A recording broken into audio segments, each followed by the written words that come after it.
welcome all of you here tonight. This is exciting to see such a nice turnout and to learn a little bit about our candidates. My name is John Hessler, and I'm the Vice President of the Santa Teresa Foothills Neighborhood Association. And I think many of you know about us. We go all along the bottom of the foothills from Almaden Lake Park on the west over to Cottle on the east, and everything between Santa Teresa Boulevard and the hills. That's our area. We actually, our neighborhood association spans Council District 2 and 10. The west half, anything west of Snell, is in Council District 10. And east of Snell, you're in Council District 2. So we have the pleasure of being represented by 2 council members. And in addition, Senate District 15 covers a good part of our neighborhood association boundaries. It's, I believe, everything west of Snell. Am I right on that? Did I get that right? I'm pretty sure. Yeah. We have maps in the back if you want to know the boundaries of the Senate district. So a couple of just housekeeping announcements. First, I'd like to just ask the members of our board just to introduce themselves. Lynn, start with you. Yeah, I'm Lynn Paulson. Rick Mandel. John Reinke. Anybody else here from our board? Okay. Is it working? It's on. It's on. Hello? Okay. Restrooms. If anybody needs a restroom, it's right out the door over there to the right. Please, you're welcome to use it if you need to. We want to talk a little bit about the forum that we picked for tonight. We really thought long and hard about this, and we thought, well, with 10 people and only an hour and a half, if we start doing questions, that's not going to leave much time for anybody. You know, they'll just start to answer, we'll have to cut them off. And on top of that, when we've done this in the past, sometimes we get a lot of criticisms. Well, why did you ask this question and not that question? So the idea we came up with was something a little bit different. We've given each of the candidates a list of the topics we think are most on people's minds down here in South San Jose. I want to read those off to you. Open space, housing, homelessness, safety, crime, the opening of the police substation, traffic, of course, taxes, mental health and the safety net, foster care, and Measure B funding. Those are some of the things that we came up with as a board that we thought you'd all be interested in. So we've told each candidate that these are the issues, and we're going to give each one 6 minutes to talk about that, and each one is going to have their own emphasis and have an ability to talk about this. And so we thought it would be a nice way for you to listen and get a flavor for what their priorities are, and you can make some judgment accordingly. And then at the end of this, after we go through all the candidates, I think most of them have agreed that they can stick around. We have to be out of here a little after 8:30 if you want to talk with them or ask questions one-on-one. So that's the format for tonight. And John wants to talk about how we're going to do the timing. Okay. I'll see if I can do this without the microphone.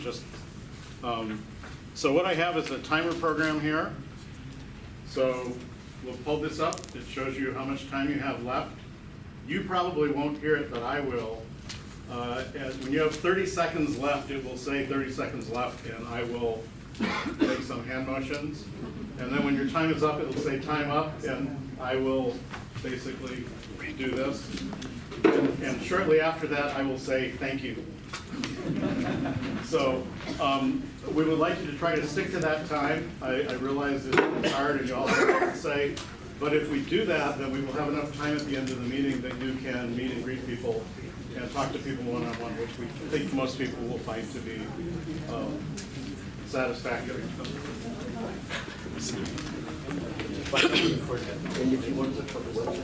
So the other thing that will I'll mention briefly. So we have just implemented a new website. So hopefully some of you found out about this meeting via the emails.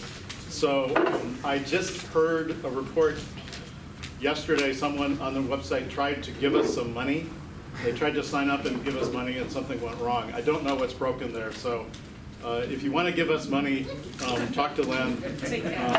Right, take cash or we'll give you a receipt, or just hold off. As soon as we have all the features on the website running, we will do an email to everyone who's in our membership area and ask them to consider contributing. And we'll probably only do that once. We're not going to badger people.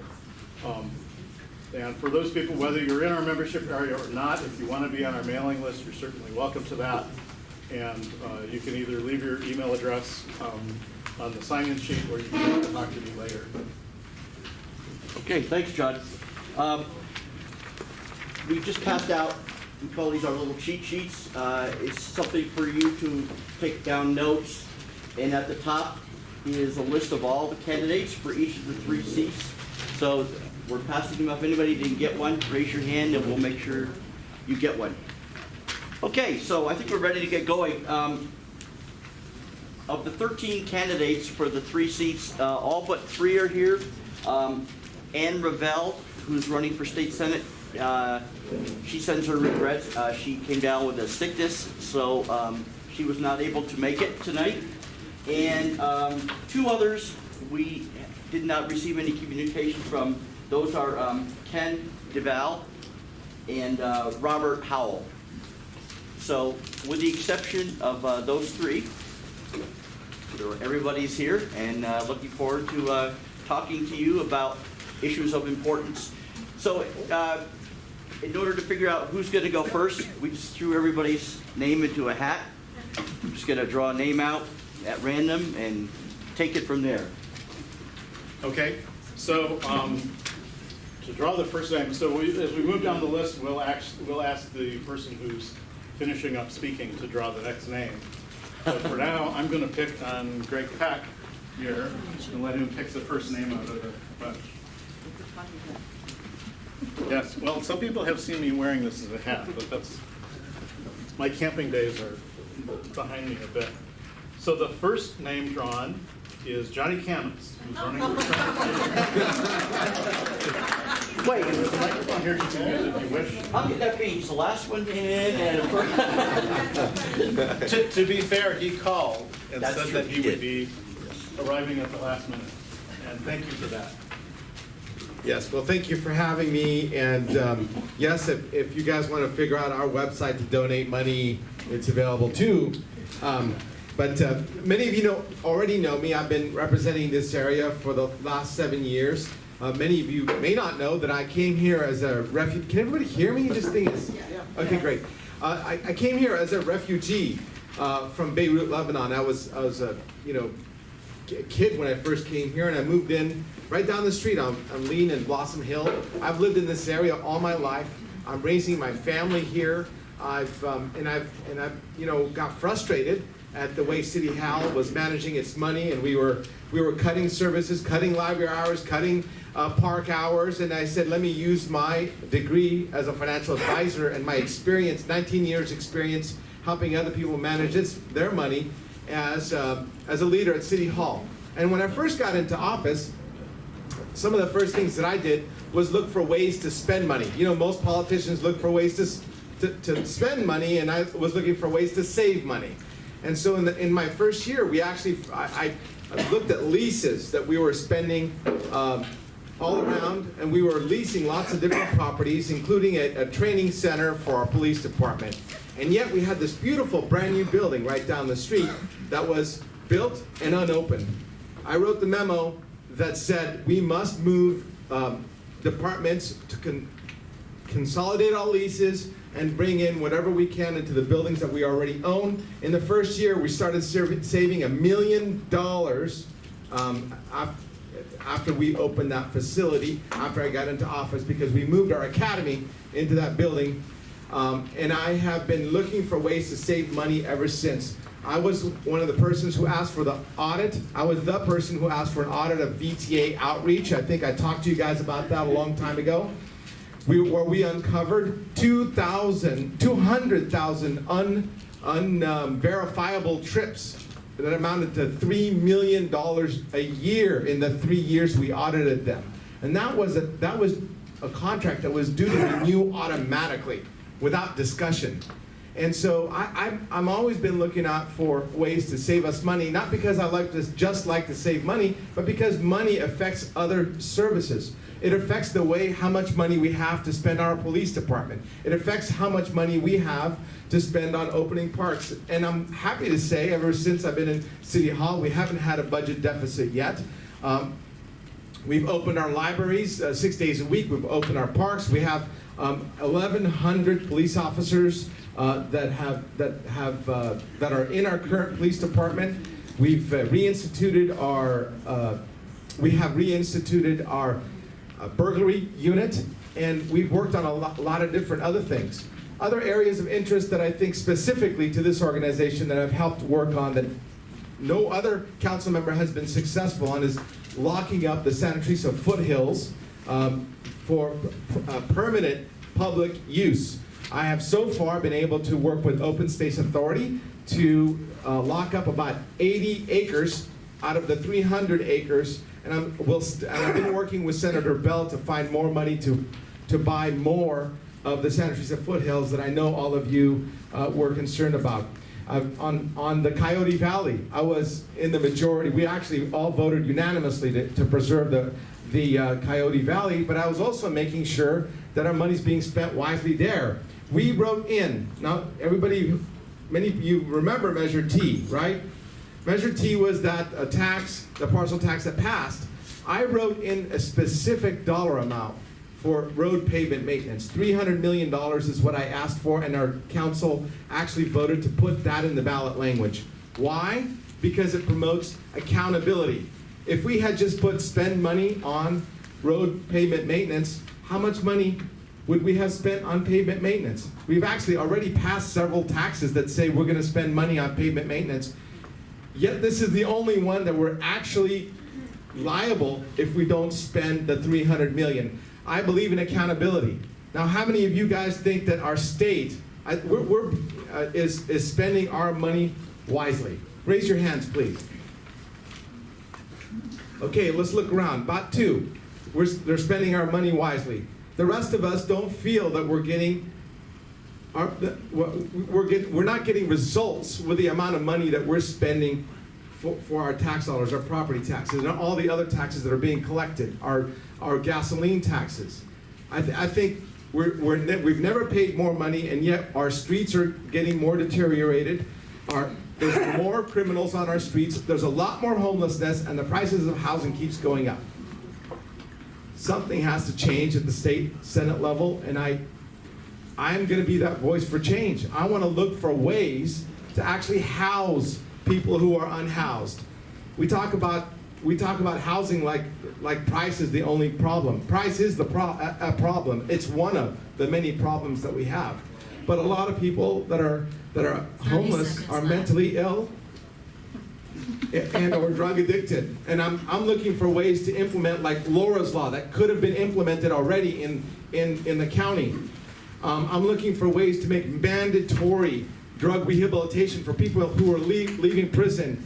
I'm looking for ways to actually build housing on properties that we already own in the state level. My name is Johnny Cameron. I want to represent you at the state Senate level, and I'd be honored to represent you.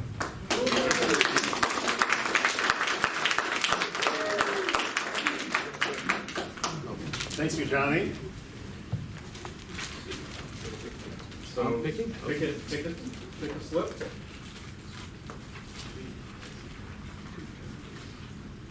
So our next speaker will be Matt. Is it Matt Mahan or Yes, Matt Mahan? Matt Mahan. Matt Mahan. Thank you. Let's see if the microphone can reach. I think you're gonna have to sit up here with that.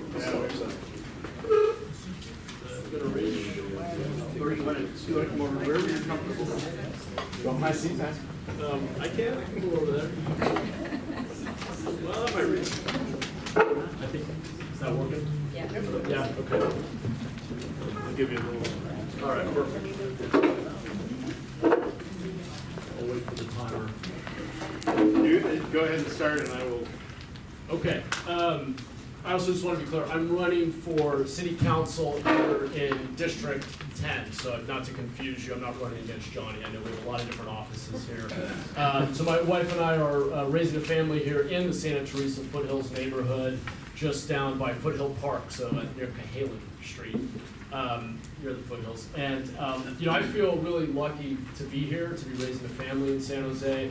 I grew up on the other side of the hill, near a little town called Watsonville, in a rural area, in a working class family. It was paycheck to paycheck most months. And when I turned 14, my mom had grown up here in San Jose, and she encouraged me to look at high schools over here. And I got a work-study scholarship to go to Bellarmine. So I came over on public buses every day, 4 hours a day over Highway 17 to get a better education and to have a better future. And I was very lucky to have the opportunity to do work study, so I worked on the grounds crews in the summers, which paid my tuition. And I've forever been grateful for that opportunity. It was really at that time that I fell in love with San Jose, with the diversity, the weather, of course, the great neighborhoods, the parks, the libraries, just the incredible neighborhoods and the family-friendly infrastructure and community that we have here. I had the opportunity to go back east, to go to Harvard for college. I studied philosophy and economics, and came back through a program called Teach for America, which placed top graduates in some of the lowest performing public schools in our country. I taught out in Alum Rock, 7th and 8th grade English and history, and really saw firsthand many of the challenges that our working class families and our young people face, which has stuck with me ever since. That was over 10 years ago, and I've ever since wanted to make our community stronger and make sure we're investing in the next generation. I've spent the last 10 years running a couple of technology companies. I ended up in the tech sector kind of haphazardly, sort of stumbled into it, and ended up building and later co-founding a company focused on civic engagement, trying to bring greater transparency and accountability to government, irrespective of party, of ideology, building tools to help citizens understand how their government works. It is way too complicated. The average citizen is represented by about 30 elected officials when you add up every level of government. And so we built tools. I've spent the last decade building tools to help people understand who represents them, how are they voting, where do their tax dollars go, what's all the stuff on the ballot mean, because it can be overwhelming for the average citizen who's got a lot of other personal and professional demands on their time and attention. And so that company that I started is called Brigade, and all this information is on my website. You can see more. But we were acquired last year, and I realized that our council seat, which Johnny Campos was opening up, and I thought, you know, this is kind of my opportunity to give back to the community in a deeper way. And so as I've been out over the last 6 months knocking on doors, I've heard a lot about the issues that John mentioned. Cost of living, especially around housing, homelessness, which is up 42% in our city in just the last 2 years, traffic, which for commuters is second worst only to New York City, believe it or not, crumbling infrastructure, I don't have to tell you, you see it when you get on the road every day and drive over those potholes, property crime, which is way too high, and the continued pressure to sprawl out into our open space, our hillsides and our valleys, and of course fiscal challenges. We're a big city, but we have a small budget because we have a small tax base. Most of the jobs are to our north, they're not here in our city limits. And so I want to bring a new energy and a new perspective and some innovative ideas to tackling these problems. As I mentioned, my website, which is mahanforsanjose.com, I have detailed plans around each of these issues, but they're interlocking. We can't just tackle any one issue. We talk about public safety, well, that's a staffing issue in a lot of ways, and that's a budget issue, and that means we do need to keep bringing jobs here. But if we keep bringing jobs, we also have to build more housing, or we're going to exacerbate the problem we already have, which is that our county's added almost 8 jobs for every 1 new housing unit we've built. And so working class people are getting pushed out as more and more workers come here and compete for the same limited stock of housing. So we have to build more housing, but we don't want to sprawl out because it makes our traffic and our air pollution even worse. So we've got to be smart about how we build. It's got to be denser, near transit, downtown, and in places where people can start to get out of their cars and actually have a viable transit system.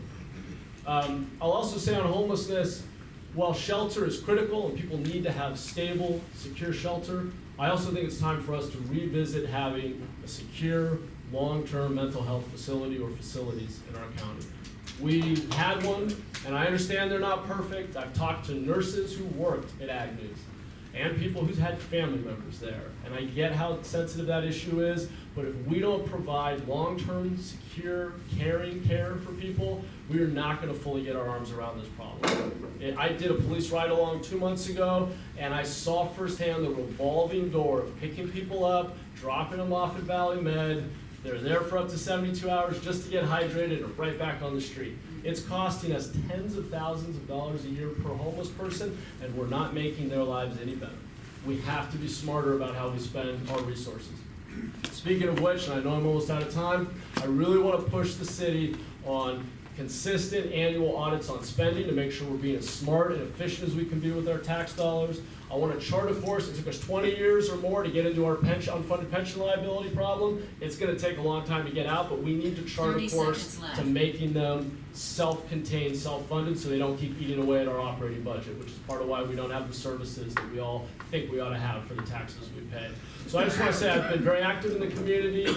I helped save one of the only bus lines we have here. I'm a volunteer in our parks, serve on the board of the D10 Leadership Coalition, and I hope this is the start of a conversation with you about how we chart a course to a better, more livable, safer, more affordable city. So thank you for having me.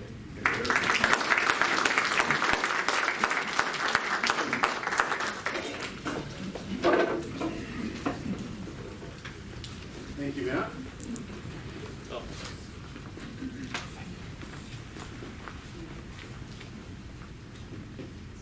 So our next speaker will be Jenny Higgins. Bradanini. Did I get that right?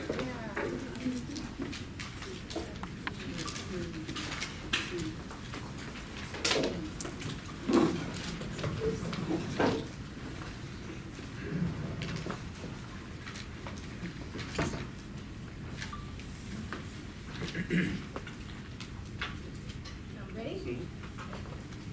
First of all, thank you for having me here tonight. It's an honor to be with you.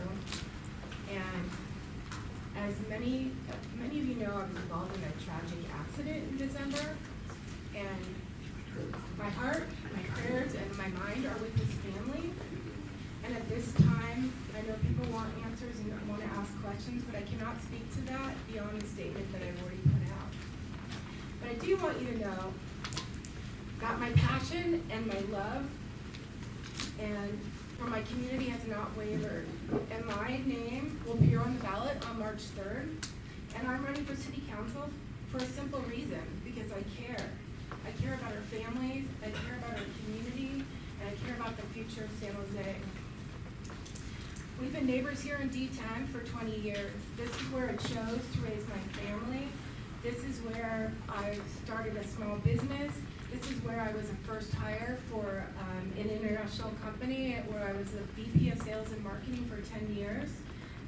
And 15 years later, I was still with them as an international vice president of sales and marketing. I'm a hardworking professional, and that is also kind of what got me into San Jose, a Women's March Bay Area, where I'm currently the president. And some of you may know that the Women's March is this weekend. It's the largest organizational movement in the history of San Jose. I'm from our neighborhoods. I'm not from the political class. I was a mom that was involved on the first day and still involved and been involved ever since. I was recognized as the Volunteer of the Year for the San Jose School District in 2010.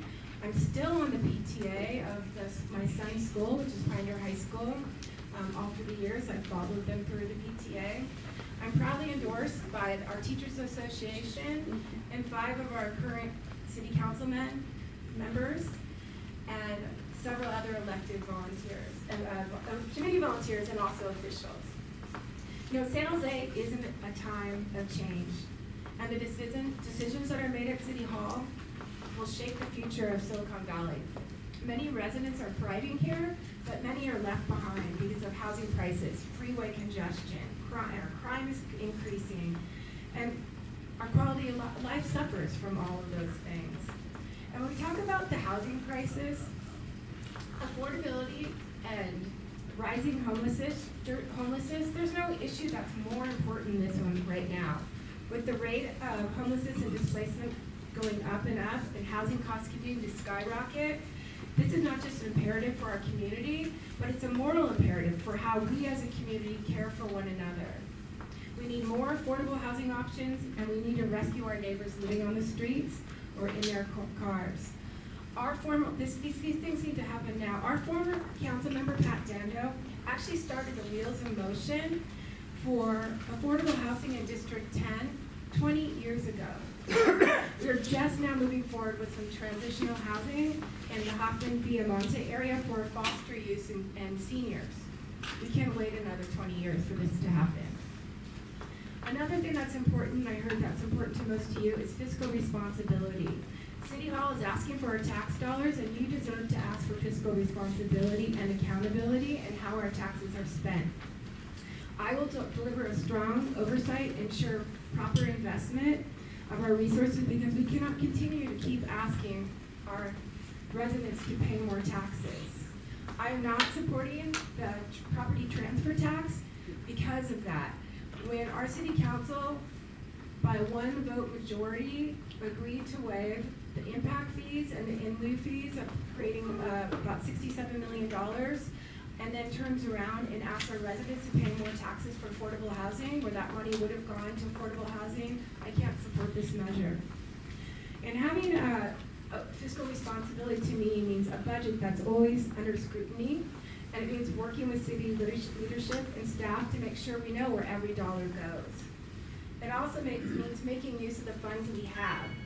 Years of bond measures and ballot measures need to produce results for our community before we can keep asking for more. We also need participatory budgeting, which means bringing residents into the conversation on how we will spend our money. And we need to look for new solutions and new funding options, tapping into Silicon Valley's potential to lift up our community. There's a lot of money out there that should be coming into our community. Open space is also very important to me. I will not support any building. I will work closely with Councilmember Jiminez on keeping Coyote Valley an open space and keep it beautiful. That's what we're known for out here in D10, and I want to keep it open space. And also community safety. That's also City Hall's first responsibility, is the safety of our neighborhoods. And after years of infighting and political divisions, we are finally working together, but we're still struggling to rebuild our departments and provide the safety and protection and justice that our community needs. Petty theft and stolen vehicles are up on the rise, and domestic violence is on the rise.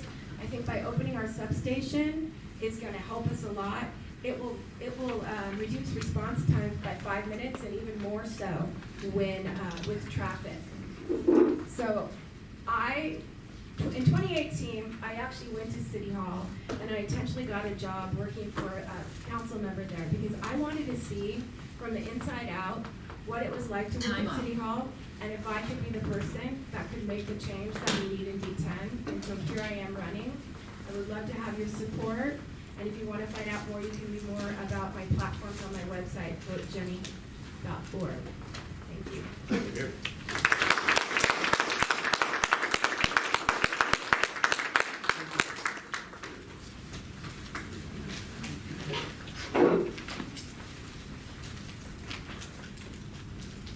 So our next speaker will be Tim Gildersleeve, running for Senate District 15.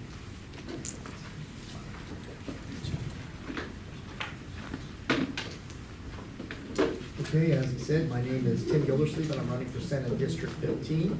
And I'm going to be perfectly transparent with you about what my motivation is for running.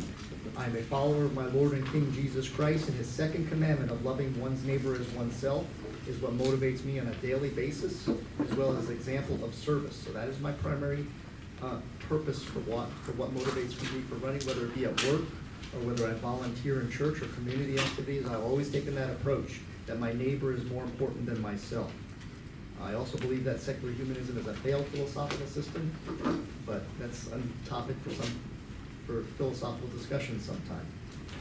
I have not held an elected office. I've run for office 4 times. This is my 4th time. I ran for city council in 2014.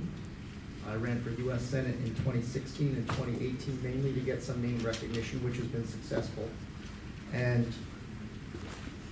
I know that's a disadvantage, not having held public office for this.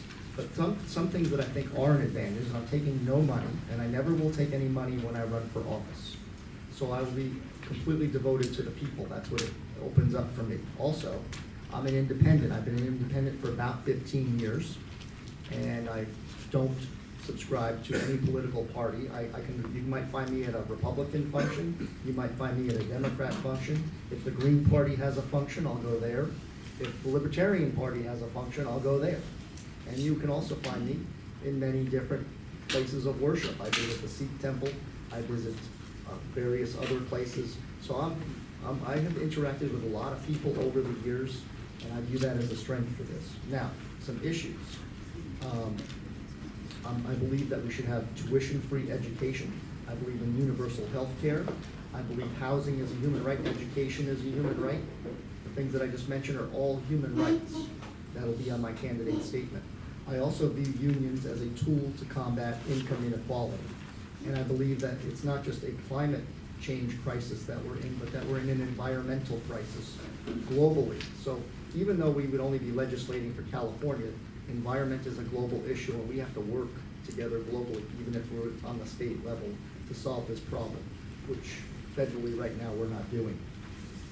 Some of the issues that you've mentioned here, for instance, taxes, I'm actually in favor of taxes. Yes, there needs to be accountability, but my view is this, that if we're gonna help each other, I'd rather spend the money helping other people and on a community basis. For instance, I have a brother who's mentally ill. He's in a facility, in a locked facility, which is it's a very good facility. But if it wasn't for community taxes, my brother would not be in a safe place. And many of you know people that are in places like that. This comes from us putting our money together as a community. And I believe in taxation with accountability. I always vote yes for taxes. I always vote yes for bonds, so that we can help each other, loving your neighbor as yourself. As far as the homeless and the housing, that is our #1 issue. Housing, as I mentioned, I think is a human right. I voted in favor of Proposition 10. I was in the minority to Proposition 10, which really wasn't about rent control. It was about giving power to the local authorities to make the decision on that. And you would still have to vote in city councils in order to enact rent control. And I was in favor of that, giving local authorities the power to control rents. If the voters voted in people that didn't want that, then it wasn't gonna happen. But I personally am in a rent control department, and I'm a renter. I've been a renter for 31 years. And I would be the only renter in Sacramento if I were elected. Believe it or not, there was only one renter up there, Todd Gloria, and he was the only one. He's now running for mayor in San Diego. I would be the only renter up there. Homelessness. Me, personally, if I had my way, I would immediately, statewide, allow sanctioned tent encampments and transitional housing. We have 3 factors in homelessness: the mentally ill, drug and alcohol addiction, and then, of course, those that just can't afford the rents. To me, immediately, we need to address that with, as I said, sanctioned tent encampments and transitional housing with social services, in order to find out where each person is that's homeless and how we can help them. I think sanctioned tent encampments would be much better than having people randomly all over the city. If it was controlled with security guards and social services, I think that would work much better. The long-term prognosis for homelessness is that we do need more affordable housing. Open space. We're all in this, we in this area are definitely very open space advocates, definitely, no doubt about it. We want to keep things open. That's why we need to do high density housing in the area, because if we want to keep our open space, that's what we're going to have to do, and I agree with that philosophy. Most of the people in this area do agree with that philosophy. I do a lot of hiking with my brother, my disabled brother, on the trails. I love the trails. I love what the people have done to 30 seconds left. And let's see what else. Safety and crime, I voted no on the 2 propositions. I think it was Proposition 47 and 57. I think they've been a detriment to safety and crime in this state. Thank you.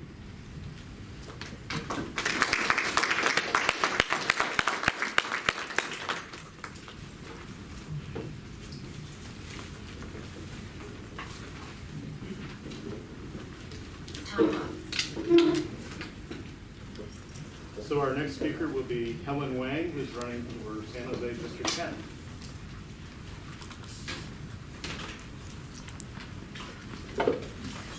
Good evening to everybody.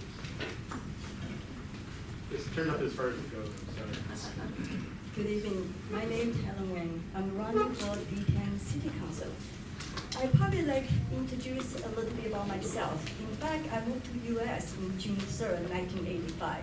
My first location actually was in D2, right in Cheltenham. I actually worked in Kaiser volunteer for a couple of years and helping out in the medical field since my background is medical background. So originally, when I came to U.S., I do not know I'm gonna stay here, but I run into my husband sitting on the very end. So I'm married to my husband, that's why I'm staying here. So I'm actually running urgent care, the first very beginning of urgent care in the county. So I was originally working in the hospital. I went to help my husband to run the business. So to running a small business is very difficult to survive. So we actually were able, in fact, my husband worked really hard. We actually worked like 300 hours a month. That's how we succeed. So we decided to build our own commercial building. But to build commercial building is almost impossible in city of San Jose. In fact, my contract thinks we're gonna be bankrupt, but we actually made it.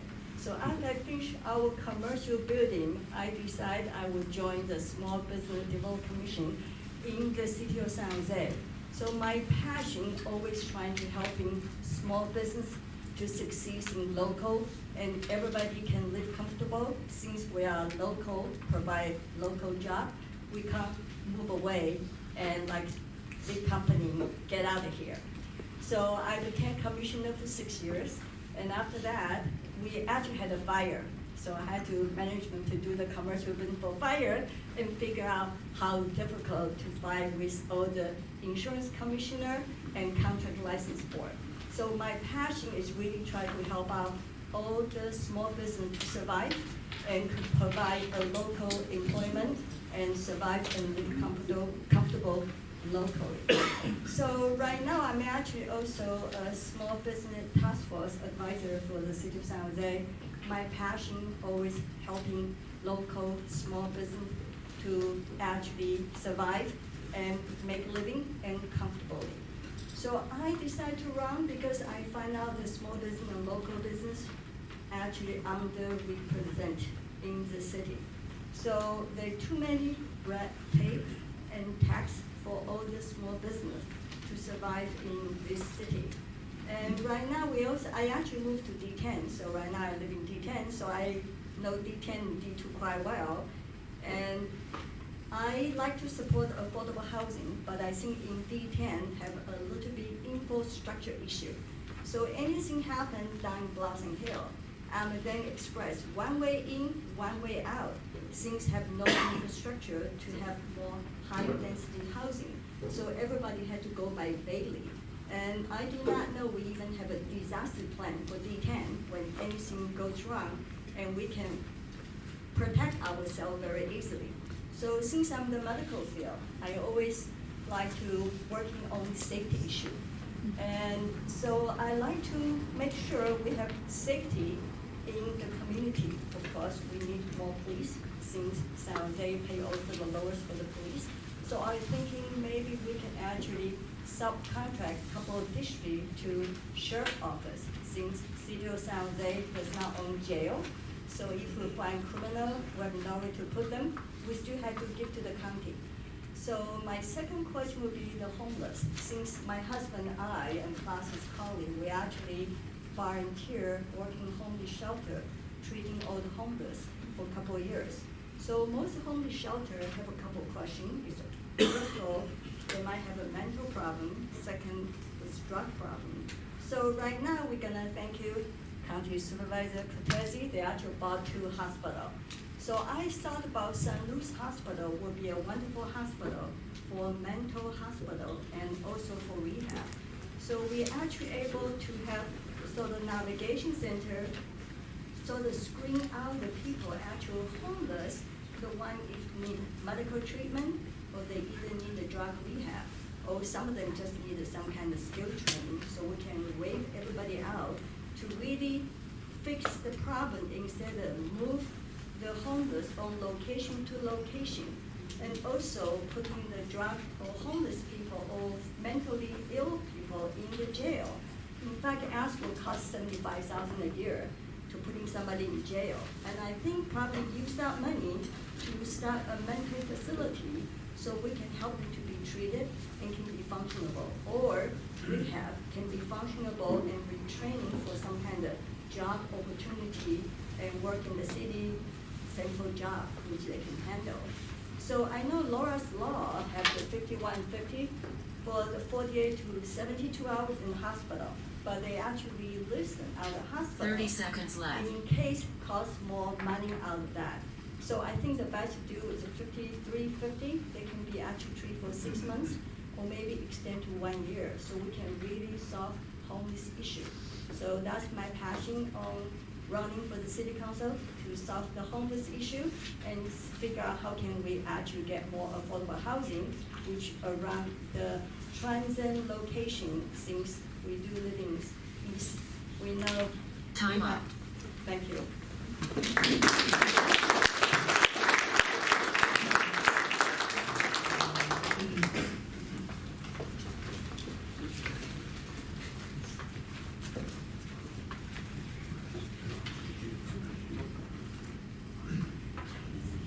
So our next speaker will be Jonathan Fleming, who's running for San Jose District 2.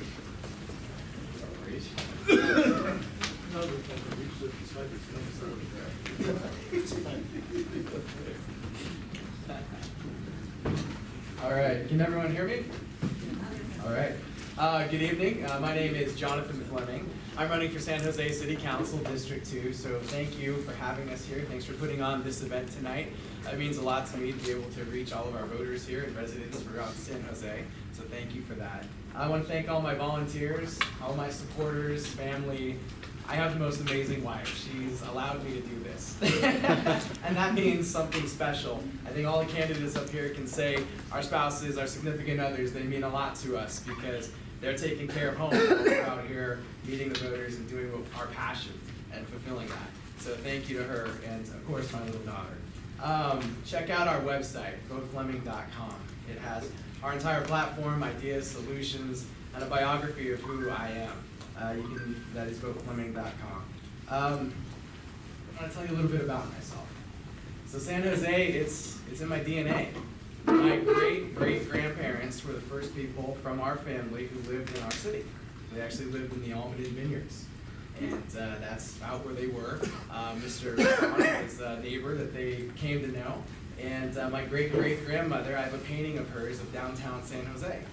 It's orchards. It's orchards, a few power lines, and a dry creek. It's pretty cool to see. I might even post it online so everyone can enjoy it. I went to Santa Clara University. I graduated with a degree in mechanical engineering, and I went on to become the youngest lead architect in the history of my company, which was over here, FMC United Defense. And then I obtained a United States government security clearance. I worked with the Department of Defense, and I actually received a recognition for saving American lives in combat through my engineering design. I was on a good road. All of a sudden, a drunk driver hit me. He was going 85 miles an hour, and I was stopped. My life changed, literally in a flash. Everything went white. I woke up, there was fire, there was smoke. That was it. My life as I knew it was ended. I was told I'd never walk again. I was told I'd never work again. I may never even be able to get up to use the restroom again. And at 25 years of age, you can imagine just how terrible what a single is. But I didn't give up. I never quit. I never stopped. I kept fighting, I kept pushing, I kept doing like our life. They didn't give up. That's fantastic. So I kept fighting. And I kept saying, you know, I'm not going to accept that. I'm not going to accept the status quo. I'm not going to accept this one doctor's opinion. So thousands of hours of rehabilitation in pools where I couldn't move. Thousands of hours with wounded warriors and veterans in our disabled community and our seniors. And here I was, 25 years of age, and I was the worst one. But I got through it, just like our city can, and that's why I'm running for city council. Because I feel we need a change. We need a strong change here in our city, and that's exactly why I'm running. I'm running because we're worse today than we were 3 years ago. Homelessness has risen 52% in that time period. Crime is up about 20%. Our cost of living is higher than it's ever been. A lot of people are moving out because we just can't afford to stay here anymore. Our friends, our neighbors, our family members. So we need a change. When it comes to homelessness, we need to address the issues of mental illness. We need to address the issues of drug abuse, alcohol abuse. That's first and foremost. I know this because I've had experience with our homeless population. I almost lost everything that I had. So what did I do? People who were homeless, believe it or not, on my street, they actually were the ones who took me to my doctor appointments. Those people, I gave them housing in my own roof, under my own roof. I lived with them. I saw what they went through. Currently, my wife and I, we rent out a house to a homeless veteran, his wife, and his 3 kids. Sobriety is the #1 issue. That's what's helped them. On top of that, they're getting treatment for their mental health. On top of that, they're getting vocational therapy, job training, and job placement. So they can become contributing members of society once again. And that's where we need to focus on, is helping people that way. And we can do that through fiscally responsible shelters, getting people out of the streets so they can begin these programs. Crime is up, big time. I see it, I see glass on the streets when I'm walking through neighborhoods. People literally have fortresses. They have gate after gate just to get to a front door. And as a council candidate, you have to unlock each one to get up there, and you feel like you're robbing somebody because you're going into somebody's personal property. Well, security cameras, all of that are up. So why is that? People don't feel safe. They post it on social media. Next door, we need more police officers. A city of over 1 million people needs more than 1,141 allocated officers. I have a plan to get us to 1,450 and a long-term goal of 2,000. That's how we're going to solve that. And when it comes down to it, our cost of living, well, let's end the bureaucracy at City Hall. Let's do a zero-based budgeting approach. Let's figure out where our money's going. Let's evaluate the programs 30 one by one. seconds left. Programs that aren't working, let's cut them. Let's reevaluate, let's redesign, and have new goals and new personnel. So that way we can get the desired outcome that we need. So you can read more about my plan, who I am, votefleming.com. Thank you very much, and please vote for me on March 3rd.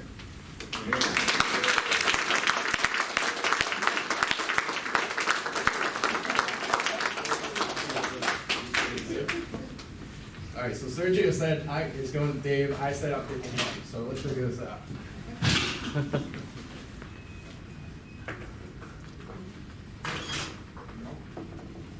And you were both wrong. So our next speaker will be Nora Campos, who's running for Senate District 15. And I was thinking in my head, it's going to be me.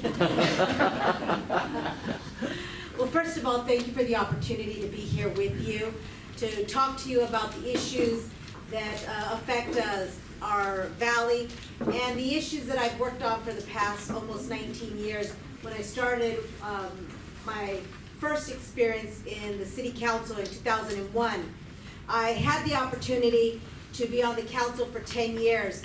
And I think about that time. I was single, I did not have a child, and I wasn't married. And when you take on a family, your issues change. And so one of the things that was real important to me when I was on the city council was making sure that we were able to increase our police department. And we had increased our police department to 1,200 officers. And on the city council, that wasn't good enough. So as I continued to make sure that we continued to put more sworn officers on the street, I was able to get 25 additional officers in the budget, which was not something that people were accustomed to, but bypassing the process because we needed to continue to increase our officers on the streets for our neighborhoods to continue to be safe. That was a priority for me.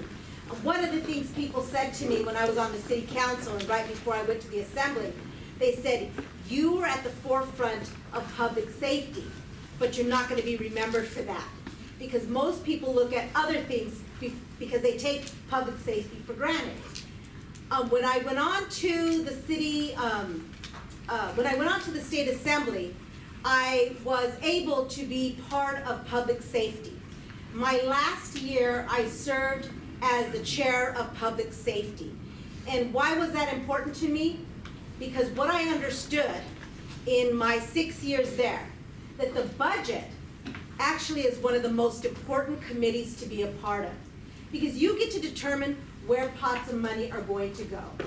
And when I was on public safety, I was able to create and do a budget item which was a regional task force with 20 million that came down to local governments. This gave power to the local governments to be able to increase their funding to address that particular item. I also provided 30 million to the budget, which also gave to the disasters fund. So if natural disasters happened in our communities, counties would be able to access that. We also created a budget item for grants to body cameras so that individual counties and cities would be able to provide for that funding so that they could meet the demands of policies from the state. I share those items for you because public safety truly is a priority for me as I continue my leadership to serve Silicon Valley. The other area that I think is really crucial, which was housing. And one of the things that we've been hearing, and I think it's a theme, is that housing is important. We're kidding ourselves if we don't make it a priority. We have a crisis right now, and it is leadership that needs to be at the forefront, at the state, at the local level, that are going to be individuals that are going to be bold enough to say, we are going to make housing, affordable housing, a priority.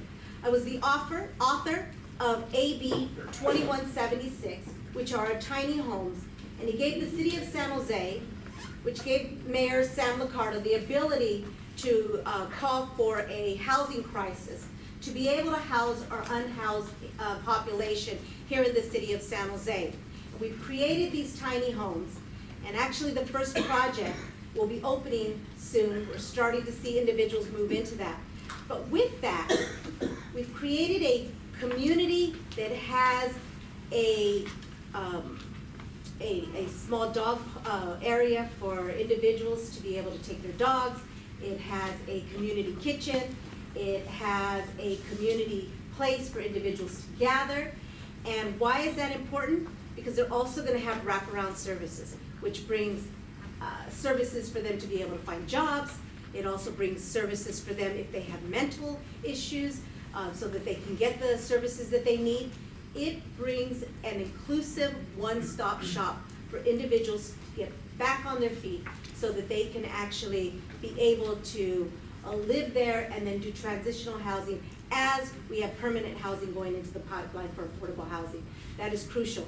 It's also important that we build housing on transit corridors where our jobs are actually at. So getting individuals to our job centers and completing the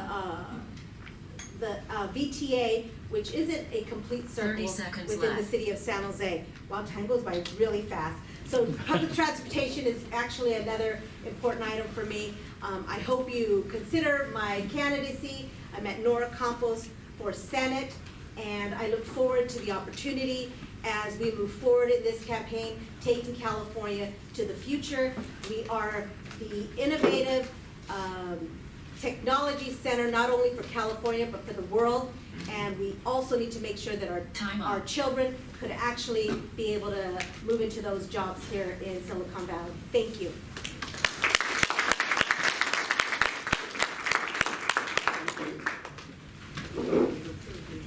So we're now down to the last two slips. So it's getting easier to predict who's going to be chosen next. I'll let you pick the next speaker. Thank you.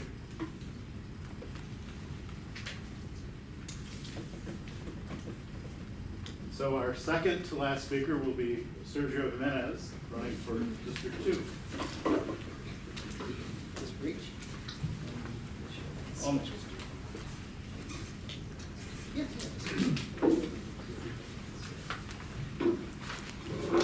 Don't start the time.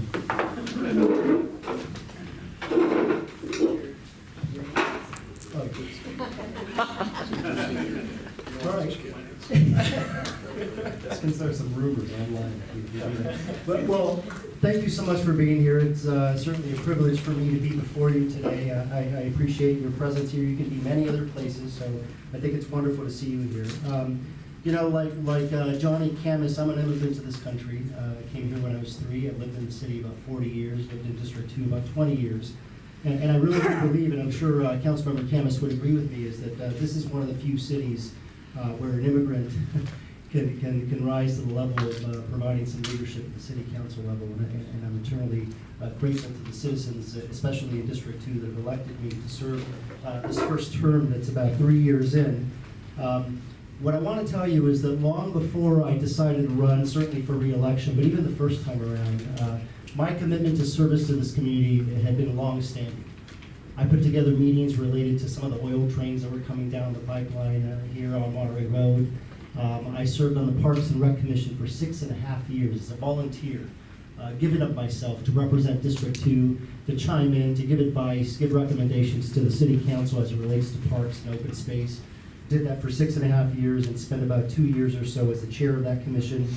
I also was proud to have founded the Oak Grove Neighborhood Association out by Chynoweth, Blossom Hill, Monterey, and Snell. That organization continues to the present day, doing a lot of wonderful stuff, I'm sure, doing more than I ever imagined it could do. And so I'm very much appreciative of all the folks that are here from the Neighborhood Association. But I share that with you just simply to say that I didn't just pop in overnight to come and represent you. Long before I was elected the first time, I had a record of service to the residents. Now, over the course of 3 years, I can tell you that there's been a lot going on. Once you get into this role, you realize how dynamic it is, how ever-changing it is, how challenging it is. And I'm sure Councilmember Khamis and everyone else up here who's been a council member can attest to that. It's a challenging job. But we've, I believe, done a lot of great things. I'll just first say that up on the 18th floor at the city council level, where the mayor is and everyone else, there's a lot of turnover in staff. And I'm very proud to say that my office is one of the few that hasn't had any turnover at all. I've had the same people working in the office since the day I was elected. And I believe that they truly care about the residents, and it gives consistency to folks that reach out to our office. And so let me just highlight a few things that we've done over the last 3 years that are very concrete. During the budget process, council members have an ability to ask for money for things in their respective communities. And I can tell you in the 3 years that I've been in office, we've gotten about $4 million in budget allocations. What does that look like, right? As an example, and it's something we're going to be having a ribbon cutting for in the next few months, but we were able to get some money allocated out of the budget to get a computer center, a new computer center for the seniors in Southside Community Center. That is an example of what some of the things that we've done. Also, during the course of the 3 years, we've authored upwards of 100 memorandum, ideas, recommendations on everything from shopping carts to Union Pacific, to homelessness, to housing, and I encourage you to go on the city website. We have them all logged there. You can click and see what we've been doing for you for the past 3 years. The other thing I would say, and it's specific to this location, over the 3 years, I've spent about 70 hours at the Santa Teresa Library and at the Edenville Library with office hours 2 times a month. I can tell you not all council members do that. And so I pride myself on being accessible, being present. Those opportunities exist because I want residents to feel free to come any of those weekends, 2 times a month, any of those occasions, to come and inquire and ask questions about a host of other things. We've given out about $60,000 in grants to neighborhood associations, to groups. As an example, the Santa Teresa Little League, their snack shack was caught on fire and burned down. We were able to grant them some money to get that up and running. I'm not sure if it's built yet at Anderson Elementary, but those are some of the things that we've done. And as you probably well know, heard and read, one of the recent accomplishments we had is I was very proud of the fact that District 2, myself, my office, my team, along with a lot of environmental advocates, the mayor, and a host of other folks, provided some leadership to secure and preserve into perpetuity close to 1,000 acres in Coyote Valley. That is something that had been in discussions upwards of 30 years. And I sincerely believe that if I hadn't been elected, if you hadn't elected someone that was supportive of preserving that open space, that we wouldn't have it today. Because everyone, when things happen in a particular council district, most council members, including the mayor, look to that person to see, well, what do you think, right? And I was very, very supportive of that, so I'm very proud of that. I also want to share some of the endorsements, because it's very important for you to know who's standing behind us. I'm very proud to be endorsed by the San Jose Police Officers Association, the POA, that represents the hundreds and hundreds of police officers that are actively patrolling the streets of our city. The San Jose Fire Department, Local 230, all the fighters have chimed in and have weighed in on this race and have determined that I'm the guy that they want to represent them in City Hall come budget season, come 30 seconds decisions as it relates to staffing. I'm endorsed by the Sierra Club, many other elected officials such as Councilmember Jabby Jones, who's the vice mayor of the city. And recently, I'm happy to announce that I was endorsed by the Mercury News. They provided a strong endorsement in talking about the policy work that we've done and giving us credit for moving that issue of Coyote Valley forward. There's a lot of issues to tackle: homelessness, housing, public safety. Opening up substation has been one of my primary goals when I first got elected, and we've allocated already $2 million to the opening of that. And so I very much look forward to finally getting that open and using it for its intended purposes. So thank you very much. Visit votesj.com, and I look forward to receiving your vote again on March 3rd. Appreciate it.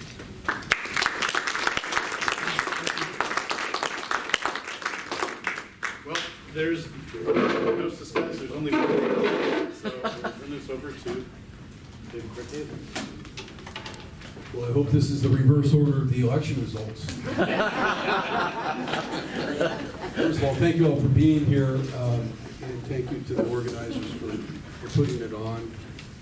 Appreciate very much your attention. I'm Dave Cortese. I'm a Santa Clara County Supervisor, former City Council member, former Vice Mayor, former school board member at Eastside Union High School District. I've been on the Board of Supervisors now for 11 years, since the 2008 election. I've been out here many times as a county supervisor, and of course prior to that as a vice mayor, city council member, working with the council members in their offices who represent the area more specifically on any number of issues. When I was, let me go back before I touch on those issues and talk about my background just a little bit more. I grew up here as a grandson of an immigrant who had been a sharecropper and a farmer here in the orchard farming business in the Valley of Heart's Delight. I was born, my father was a first lieutenant in the United States Army. So I grew up in a little house on a prune orchard in Evergreen, a two-bedroom house with 6 of us in the house on well water that wasn't always purified. But that was the kind of existence that we had. It was a beautiful way to live back in that era. I think the kids have it a little bit better now, not because they have more open space or anything like that, but they have great opportunity here in Silicon Valley if we can keep creating the kind of environment for them that they need to prosper and succeed. And I intend to do that. I went on in later years after getting my college degree to have to come back to that family farming business and try to sustain it in a time when there was growth happening all around it. And I did that for 15 years, but during that time I ran for the school board. That's how I got on the school board. That was the era I got on the school board in the 1990s. And I led the charge to build the first new high school in Silicon Valley, anywhere in Silicon Valley, not just the east side. In 25 years, Evergreen Valley High School. I formed the group that put, the parent group that put that coalition together and chaired the campaign to raise $80 million to get that school built. And I was proud of that. It taught me a lot about community building, about working with people and using community-based processes to collaborate with people to get major things done. And it also gave me some satisfaction that you can get things done in government. So I ran for city council in 2000 election cycle, and I was heavily backed by fire and police, by public safety personnel and associations. And so I was elected. Ron Gonzalez was mayor. I was working with Pat Dando. We had just supported Measure P, which is what paid for all the new community centers in the city, including in Almaden and out here and in Evergreen and Berryessa. And the fire and police who had supported me during my campaign, they didn't come to me and ask me for raises or compensation. They said, could you chair a 2002 bond campaign, not for parks, but a public safety campaign to build new fire stations and a police substation. And that's how we got the new fire stations that we have and the police substation that we have. I chaired that campaign, we won that campaign, and through the dot-com bust and subsequent recessions, for better or worse, the city struggled, but got those things built, got them programmed, along with a library bond that got all 10 of the new libraries built in this city. So I'm proud of that legacy of the city of San Jose. We did a lot, and I worked closely with Forrest Williams, with Osh Kalra out this area. I have with Sergio Jiminez here. We've done a number of things together out here, and certainly with Pat Dano and Nancy Pyle and Almaden to get a lot of that work done. And in perfect candor with my former colleague Nora Campos when she was on the city council. Together we built more affordable housing during that era than ever before in the history of the city of San Jose. We entitled affordable housing to the tune of 21,000 units just during our term in office. So at the Board of Supervisors, I've had the opportunity to work on issues which I think are absolutely ripe for action at the state level right now. Homelessness. We saw the city of San Jose's redevelopment agency first go into a form of insolvency and then dissolution at the state level. We said at the county, somebody's got to come up with money to put into affordable housing because the city can no longer do that. Their housing department has no more money. In 2016, as president of the Board of Supervisors, again, I co-chaired the campaign to pass Measure A, a $950 million housing bond, $700 million of which goes into extremely low-income housing. The first time in the history of the city or the county or anywhere in the state where $750 million has been put up for extremely low-income housing, 30% of average median income, homeless housing. We have used that money in 3 years to cobble together the financing for 22 projects already, totaling 2,000 units for the homeless. And we will have 3 times that much before we're done. Other priorities of mine, climate. I have had the opportunity to be a leader not only on our board, but regionally and even nationally. I spoke at the United Nations last fall. A call to action for local governments around the world on the issue of climate. And of course, public safety, I've emphasized, I think, during my talk. Education will always be a priority for me, and public safety, the safety and security of your neighborhoods will always be my #1 priority as your state senator. Thank you very much.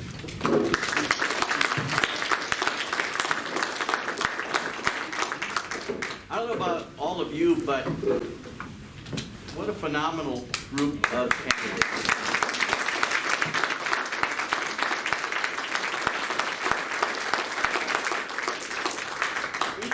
All your dedication, your love for this community, your passion, your enthusiasm. I mean, to me, regardless of how the election turns out, we are very blessed and honored to have you as part of the community. And so we really thank you, each one of you, very much for being here and all you do for us. And we're very, very grateful. Thank you. Thank you. So I invited the candidates to stick around for a little while. We have the room for about another 20, 25 minutes. You're more than welcome to meet and talk with us. Thank you very much, everybody, for coming.